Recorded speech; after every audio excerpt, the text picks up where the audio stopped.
কথা ছিল এরকম কোনো সমাবেশে ফিরবেন তিনি, কোটি না হলেও লাখো মানুষের কোনো সমাবেশে।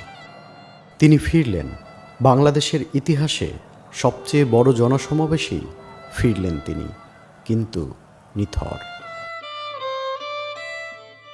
কথা ছিল জীবনের কোনো নির্বাচনে না হারা তিনি পাশের জাতীয় সংসদে ফিরবেন আবার, হয়তো গাড়িতে জাতীয় পতাকা উড়িয়েই ফিরতেন তিনি। ফিরলেন তিনি জাতীয় পতাকা আবৃত হয়ে। কথা ছিল আবার স্বামী শহীদ রাষ্ট্রপতি জিয়াউর রহমান বীরুত্তমের সমাধিতে শ্রদ্ধা জানাতে যাবেন তিনি। ফাতেহা পাঠ করে নীরবে দাঁড়িয়ে থাকবেন। সেখানে গেলেন তিনি জিয়ার কয়েক প্রজন্মের উত্তরাধিকারের কাঁধে কাঁধে। যে কবর জিয়ারত করতে তিনি জীবনের সংকটে গৌরবে বারবার ছুটে গেছেন, আজ সেই কবরের পাশে আরেকটি কবরে চিরসমাহিত হলেন তিনি।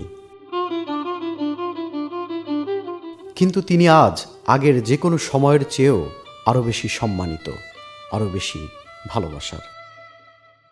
যে বাংলাদেশকেই তিনি জীবনের একমাত্র ঠিকানা মনে করেছিলেন, বলেছিলেন বাংলাদেশই আমার একমাত্র ঠিকানা, তার আর কোনো ঠিকানা নেই।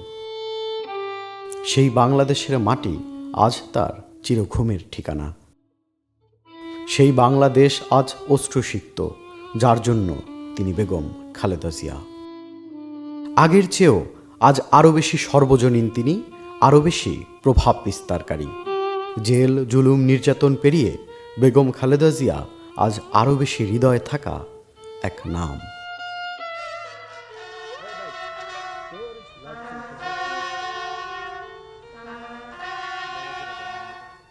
Tanvir Limon, channel I. চুল পড়া অনেক কমে গেছে। থ্যাংক ইউ মা। চুলের ভিটামিন জুই মাল্টিভিটামিন কোকোনাট অয়েল।